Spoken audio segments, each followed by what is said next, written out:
పైన ఆకాశం, క్రింద భూమి, భూమి క్రింద నీళ్లు ఏ రూపాన్ని చేసుకొనవద్దని దేవుడు మోషేకు సెలవిచ్చెను.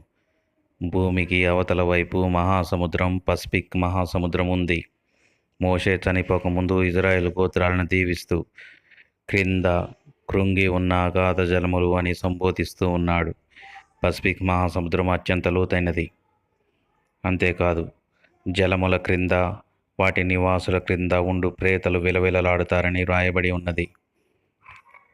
భూమి దిగంతముల నుండి దేవుడు ఆవిరిని పైకెత్తుతాడు అని రాయబడి ఉంది. అంటే ఆవిరి భూమి క్రింది భాగాల నుండి పైకి వస్తుంది. భూమి యొక్క క్రింది భాగం కృంగి ఉందని దేవుడు రాయించాడు. భూమికి అవతల వైపు జలాలున్నాయని దేవుడు తెలియజేస్తూ ఉన్నాడు. ఆయన భూమిని నీళ్ల మీద పరిచినవాడు, సముద్రముల మీద దానికి పునాది వేసెను.